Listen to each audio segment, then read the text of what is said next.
मज़मून physics class 9 बाब 3 सबक 14 हिस्सो पहिरियों मश्क महरूज़ी सवाल एक्सरसाइज MCQs। अस्सलाम वालेकुम प्यारा ॿारो, सिंध ऑनलाइन स्कूल में भली कार। मां आहियां सनाउल्ला महर। प्यारा ॿारो, जीअं त तव्हांखे ख़बर आहे त असांजो चैप्टर नंबर 3 जेको आहे उहो पूरो थी चुको आहे। सो हिन लेक्चर खां असां स्टार्ट कयूं था उन जूं एक्सरसाइज सॉल्व करणु।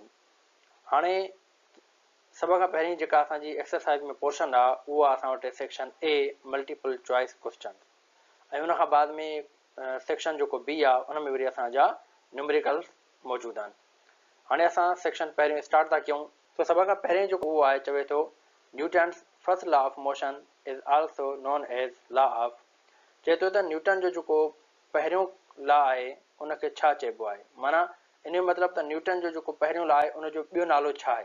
ठीकु आहे, उनखे लॉ ऑफ स्पीड चइबो आहे, या लॉ ऑफ रेस्ट चइबो आहे, या लॉ ऑफ इनर्शिया चइबो आहे, या लॉ ऑफ फोर्स चइबो आहे। जीअं त प्यारा ॿारो असां पढ़ी आया आहियूं त न्यूटन जे फर्स्ट लॉ खे ॿियो नालो ॾिनो वेंदो आहे लॉ ऑफ इनर्शिया, यानी C ऑप्शन असांजो सही आहे।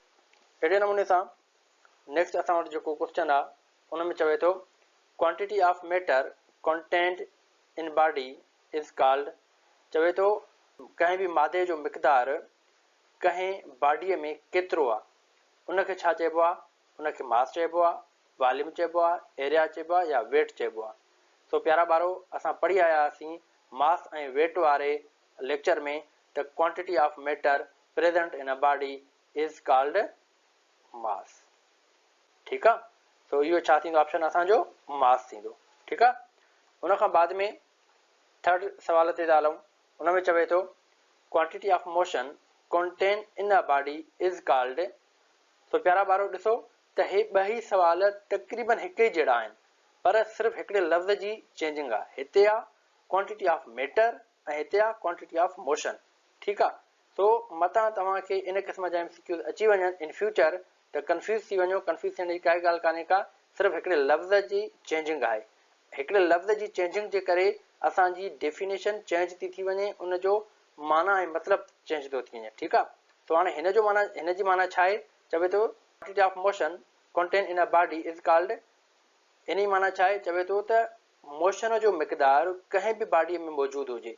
हिते पियो चए त कंहिं बि बॉडीअ में माए जो मिक़दार मौजूदु हुजे त उनखे छा चवंदा आहियूं। ऐं हिते थो चए त मोशन जो मिक़दार यानी हरकत जो मिक़दार कंहिं बि बॉडीअ में जेकॾहिं मौजूदु हुजे त उनखे छा चइबो आहे। उहो ऑलरेडी असां मोमेंटम वारे पार्ट में पढ़ी आयासीं त उनखे चइबो आहे the quantity of motion present in a body is called momentum. ठीकु आहे, यानी C ऑप्शन असांजो करेक्ट आहे। अहिड़े नमूने सां असां फोर्थ MCQ ते था हलूं, ऐं फोर्थ MCQ में चवे थो law of conservation of momentum defines that the total momentum of a system of two bodies before and after collision। हाणे इन में चवे थो त law of conservation of momentum जेको डिफाइन करे थो उहो करे थो त टोटल जेको मोमेंटम आहे, टोटल जेको हरकत जो मयार आहे कंहिं बि सिस्टम में, ठीकु आहे, ॿिनि बॉडी जे अंदरि उहो टकराइण खां पहिरियां ऐं टकराइण खां बाद में छा थींदो। चवे थो त या उहो मोमेंटम साॻियो रहंदो, या जेको आहे उहो मोमेंटम वधी वेंदो, या उहो मोमेंटम लॉस थी वेंदो यानी ज़ाया थी वेंदो, या इन्हनि टिनि ऑप्शन मथनि मां कोई बि सही न आहे। ठीकु आहे, तो असां ऑलरेडी पढ़ी आयासीं त law of conservation of momentum में जेको मोमेंटम हूंदो आहे सिस्टम जे अंदरि उहो छा हूंदो आहे। उहो असांजो रिमेन कांस्टेंट रहंदो आहे टकराइजण खां पहिरियां ऐं टकराइजण खां बाद में बि। ठीकु आहे प्यारा ॿारो, सो हिन सवाल जो जेको जवाबु आहे उहो आहे ऑप्शन A। हाणे असां हलूं था MCQ 5 ते। तो उन में चवे थो weight of a body can be measured using spring balance. It differs from place to place because of variation in. हाणे इन चवण जो मतिलबु आहे, चए थो त जिस्मनि जो जेको वज़न आहे, कंहिं बि बॉडीअ जो जेको वज़न आहे, स्प्रिंग कांटे ते जेकॾहिं असां मापियूं, ठीकु आहे, त उहो हिकु जाइ खां ॿी जॻह ते छा थींदो, उहो मुख़्तलिफ़ थिए थो। ठीकु आहे, हाणे हिकु जॻह ते वेंदासीं त उहो जो उनजो जेको वज़न आहे उहो मुख़्तलिफ़ आहे, ऐं ॿी जॻह ते जॾहिं वेंदासीं त उहो मुख़्तलिफ़ आहे। हाणे उहो छाजे करे थिए थो। ठीकु आहे, उहो हिकु जॻह ते वज़न मुख़्तलिफ़ ऐं ॿिए जॻह ते मुख़्तलिफ़, उहो छाजे करे थिए थो, हाणे उन लाइ चए थो छा उहो एक्सेलरेशन जे करे थो थिए, या ग्रेविटेशनल पुल जे करे थो थिए, या वेलोसिटी जे करे थो थिए, या साइज ऑफ स्प्रिंग बैलेंस जे करे थो थिए। सो प्यारा ॿारो, इन जे बारे में बि असां ऑलरेडी डिस्कस करे आया हुआसीं त असां वटि जेको वेट हूंदो आहे उहो असांजो डिफरेंट हूंदो आहे हर पॉइंट ते, यानी प्लेस टू प्लेस। उहो छाजे करे डिफरेंट थींदो आहे, छो त उते ग्रेविटीअ जे पुल जे करे इहो डिफरेंट थींदो आहे, ठीकु आहे, यानी ग्रेविटीअ जे फोर्स जे करे, ग्रेविटीअ जे असर जे करे इहो असांजो वेट जेको आहे हर पॉइंट ते चेंज रहंदो आहे, ठीकु आहे। त इन जो ऑप्शन असांजो कहिड़ो आहे, बी करेक्ट आहे, यानी ग्रेविटेशनल पुल जे करे असांजो जेको वेट आहे उहो हर पॉइंट ते चेंज थींदो रहंदो, ठीकु आहे प्यारा वारो। सो अहिड़े नमूने सां हाणे असां हलूं था 6 क्वेश्चन ते। 6 में चवे थो, it is easier to push an empty shopping cart than a full one because the filled cart has more mass than the empty one. This can be expressed by। हाणे इन में चवे थो, इन सवाल में चए थो त हिकिड़ी असांजी ट्राली आहे, कार्ट चइबो आहे ट्रालीअ खे, ठीकु आहे। तो चए थो हिकिड़ी असां वटि ख़ाली ट्राली आहे जंहिंखे असां धिकियूं था त उनखे आसानी सां धिके सघूं था, सवले नमूने सां धिके सघूं था, पर जेकॾहिं उहा ई ट्राली असांजी भरियल आहे, ठीकु आहे, कंहिं सामान सां, कंहिं शइ सां भरियल आहे, त उनखे धिकण में मुश्किल थींदी, छाकाणि त भरियल ट्राली में ख़ाली ट्रालीअ खां वधीक मास हूंदो आहे, ठीकु आहे। तो अहिड़े नमूने सां चए थो त हाणे इन जेका स्टेटमेंट खे कहिड़े नमूने सां असां बयानु करे सघूं था, ठीकु आहे। हीअ कुझु असांखे जेका त उहे फार्मूला ॾिना अथई, कुझु जेका त सिम्बल्स ॾिना अथई, उन जे बेसिस ते चए थो त हाणे तव्हां असांखे ॿुधायो त हिन में कहिड़े फार्मूले जे हिसाब सां असां हुनखे रिप्रेज़ेंट करे सघूं था। सो चए थो फोर्स जेको आहे उहो ग्रेटर देन मास आहे, बी में चए थो force is a less than mass, चए थो force is a inversely proportion to the mass, ऐं force is a directly proportion to the mass. हाणे प्यारा ॿारो, तव्हां हिकिड़ो शइ इहा ॿुधायो त जॾहिं असां वटि ख़ाली हिकिड़ी ट्राली आहे, उनखे जॾहिं ज़ोर लॻाईंदासीं त उहा वधीक मूव कंदी, ऐं जॾहिं ट्राली भरियल आहे त उनखे मतिलबु ज़ोर वधीक लॻाइणो पवंदो मूव कराइण जे लाइ, ठीकु आहे। इन जो मतिलबु छा थियो त जॾहिं मास वधीक आहे त ज़ोर बि वधीक लॻंदो, जेकॾहिं मास घटि आहे त ज़ोर बि घटि लॻंदो। सो असांजो हिते जेका स्टेटमेंट ट्रू साबित थिए थी उहा थिए थी डी ऑप्शन, यानी फोर्स वधीक मास वधीक, यानी मास वधीक त फोर्स वधीक, ठीकु आहे। त हिते असांजो ऑप्शन रहंदो डी, ठीकु आहे, force is directly proportion to the mass. अहिड़े नमूने सां 7 नंबर ते था हलूं। हाणे 7 नंबर में चवे थो centrifugal force is always directed. So असां हाणे रिसेंटली पढ़ी आया आहियूं सेंट्रीपिटल फोर्स ऐं सेंट्रीफ्यूगल फोर्स, त उन में असां पढ़ियोसीं सेंट्रीफ्यूगल फोर्स छा हूंदो आहे, अहिड़ो फोर्स जेको कंहिं ऑब्जेक्ट खे उन सर्किल जे सेंटर खां परे धिके, ठीकु आहे।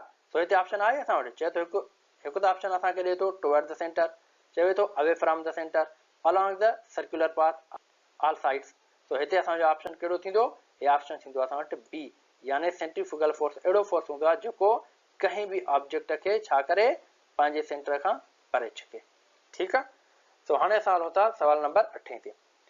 सो 8 में चवे थो friction opposes motion between two bodies in contact because of, चवे थो जेको फ्रिक्शन थींदो आहे यानी घाट थींदो आहे उहो ॿिनि जिस्मनि जे विच में हरकत खे रुकावट छाजे करे कंदो आहे, यानी उन्हनि खे अपोज़ छो कंदो आहे, उन्हनि खे छो रोकींदो आहे। पहिरियों जेको ऑप्शन ॾिए थो उहो चवे थो जिस्मनि जे चार्ज जे करे, या जिस्मनि जे वज़न जे करे, या उन्हनि जिस्मनि जो जेको सतह थींदी आहे उहा मथाशरो जेको हूंदो आहे उहो असांजो खवरो हूंदो आहे, या उन्हनि जिस्मनि जे सरफेस जे रफनेस जे करे, या चए थो उन्हनि मां कोई बि कान, ठीकु आहे। हाणे इन में जेको असांजो ऑप्शन अचे थो उहो अचे थो रफनेस ऑफ सरफेसिस, यानी सरफेस जेके हूंदा आहिनि, सतह जेका हूंदी आहे जिस्मनि जी उहा खवरी हूंदी आहे, ठीकु आहे, खरब हूंदी आहे।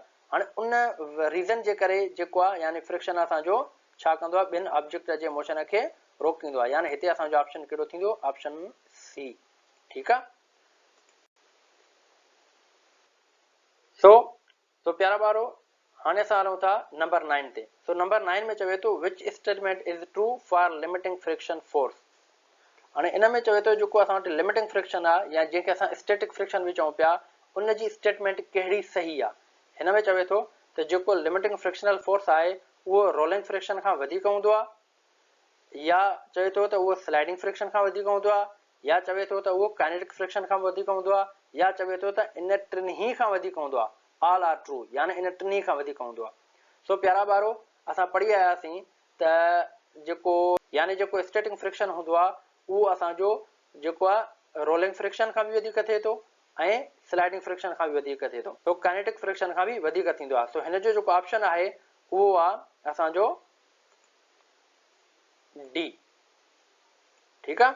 सो यानी जेको असांजो लिमिटिंग फ्रिक्शन आहे उहो हिन टिनी फ्रिक्शन खां वधीक थींदो आहे वैल्यू में। ठीकु आहे। यानी कंहिं बि शइ ते जेकॾहिं असांजा हे टे फ्रिक्शन लॻनि ऐं होॾां असांजो जेको आहे त लिमिटिंग फ्रिक्शन लॻे या स्टैटिक फ्रिक्शन लॻे त उन स्टैटिक फ्रिक्शन जो वैल्यू वधीक हूंदो हिन टिनि फ्रिक्शन जे भेट में।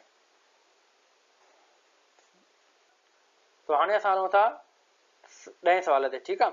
तो इन में चवे थो a man pulls a crate of mass 25 kg across leveled ground with a horizontal surface of 60 Newton. A constant force of friction of 20 Newton acts on the sledge. What is the acceleration of the sledge?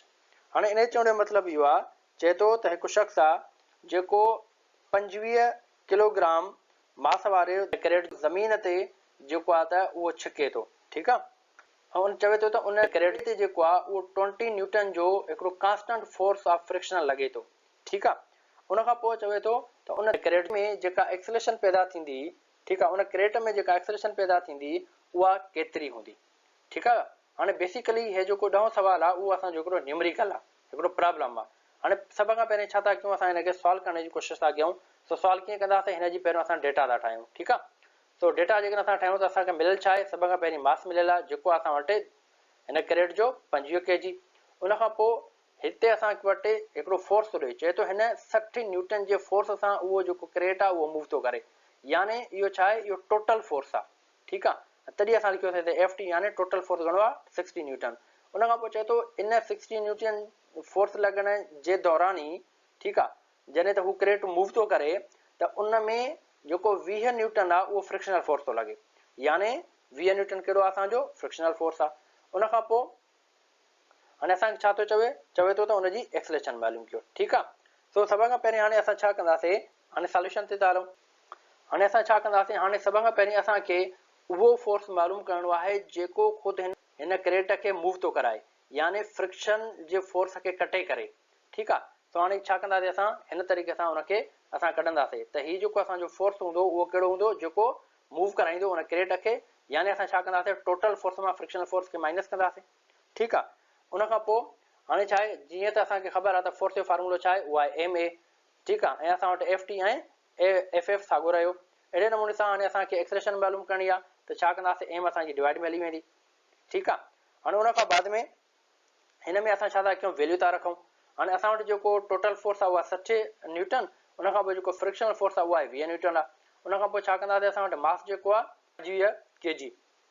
उन खां पोइ 60 मां जॾहिं 20 minus कंदासीं त असां वटि जवाबु ईंदो 40। उन खां पोइ 25 kg असां वटि सेम रहियो।